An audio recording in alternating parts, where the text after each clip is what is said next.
We then brought the rest of his ashes to Port Townsend, where we live, and we did a ceremony there, and we brought them to Discovery Bay.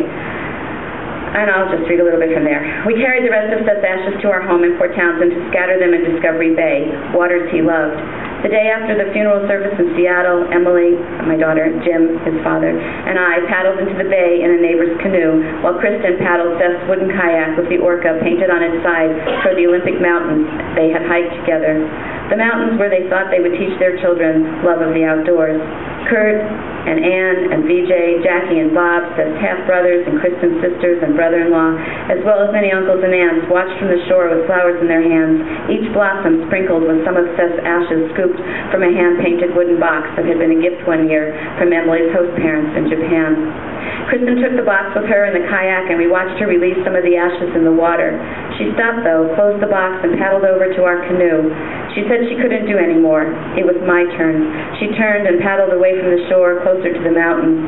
I held the small handmade box with whale totems on it, upside down over the side of the canoe. Emily, Jim, and I watched the ashes swirl into the water like a funnel touching down. Kristen took in the Olympics, timeless and large. She seemed to be resolving not to touch down to earth, not until she was ready.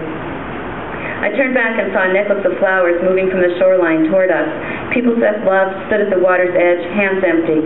I remembered watching Seth from this beach on the day he launched his kayak, smiling broadly as his boat floated, and he paddled away, breaking the water's surface not a bit more than necessary. I remembered him paddling once beside me as I paddled in one of the kayaks he'd rented, so a group of us could experience the quiet movement he loved.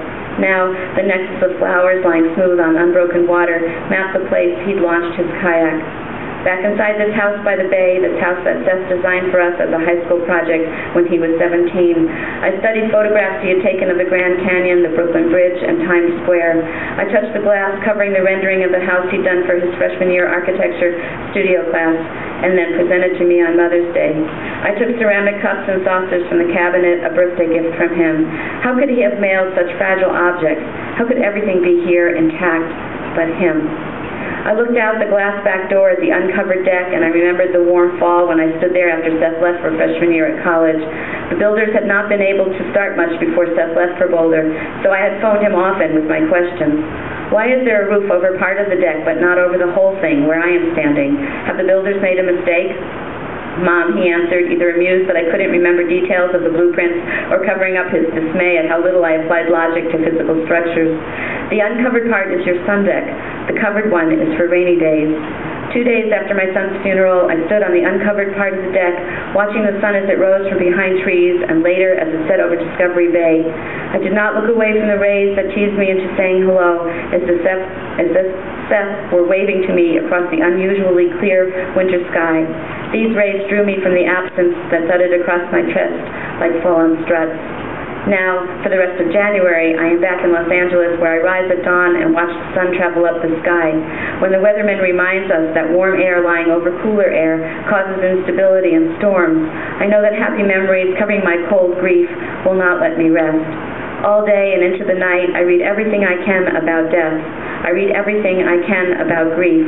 I look at pictures of my son from his childhood to his young adulthood as if I will find physical hints of my inner premonitions.